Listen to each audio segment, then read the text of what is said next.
Hi, this is Armando, and I'm going to be talking about Chapter 7, which talks about moral behaviors. So, specifically, I'm going to be focused on PJ's work on moral development, and also I'm going to be talking about the other factors that may contribute to moral development. So, to start off with, PJ's the guy who basically early research study formed a theoretical basis for morality develop, or for what we know about morality.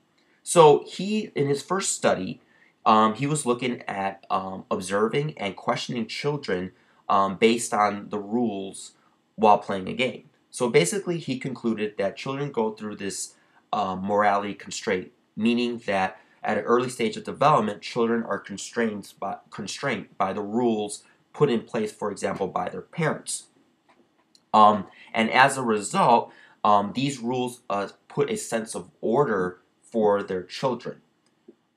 The second thing that he mentioned, which develops because of social interaction over time, is what he called morality cooperation. Now, morality cooperation at this time, the children or the child learns that rules are not absolute, that rules are social decisions that are made up by society at large. So that's his first ideas that he came up with. In his second research study, which was based on story-based research in morality judgment, he found out that children develop a sense, an idea of objective judgments and subjective judgments. So basically what he found out that objective judgments, meaning that children understand that there are consequences to wrongdoing. And over time, they understand that these judgments take into account intention or motive.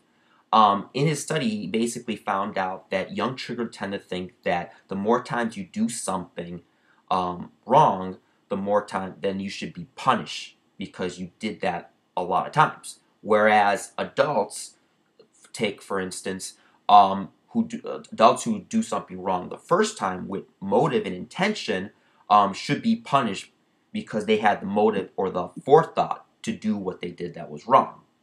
So, Page then goes on to talk about moral realism and moral relativism. So basically, he states that children move on to the stage of moral realism to moral relativism. So moral realism basically means morality received, meaning that they receive their morality from someone or something that they believe in, for instance, God or their parents. And this morality is unquestionable, it's unchallengeable.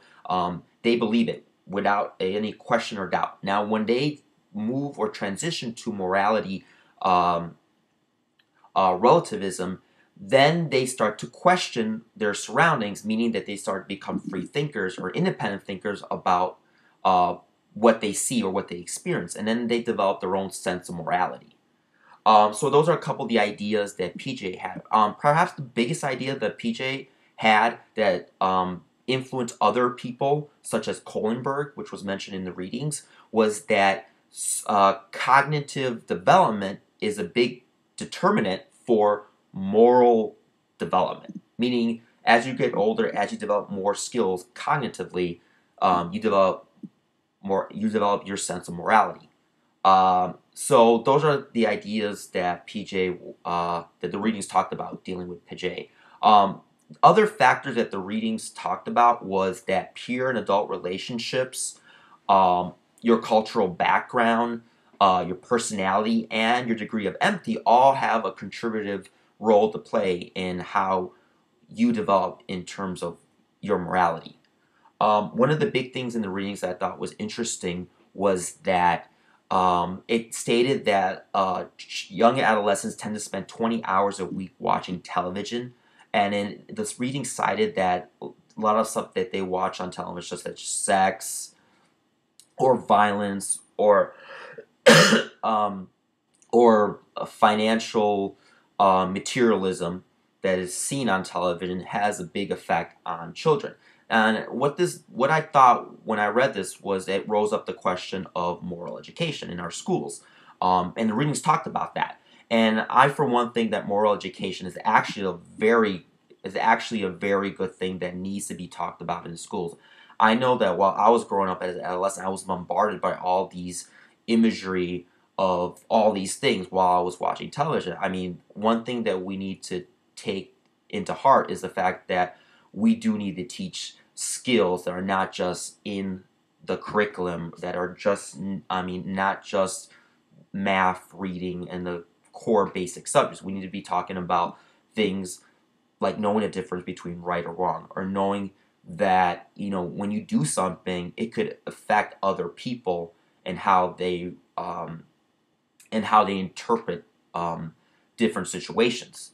So I know in my classroom, I often see a lot of the kids doing things that seem very mean, and their answer for doing it is, I don't know why I did it. I just did it.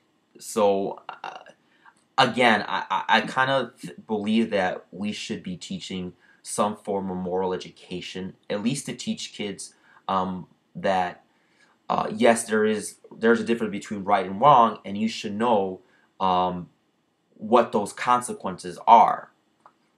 So that's chapter 7 in a nutshell. Sorry if I sounded kind of groggy. I've been kind of under the weather, so I'll see you.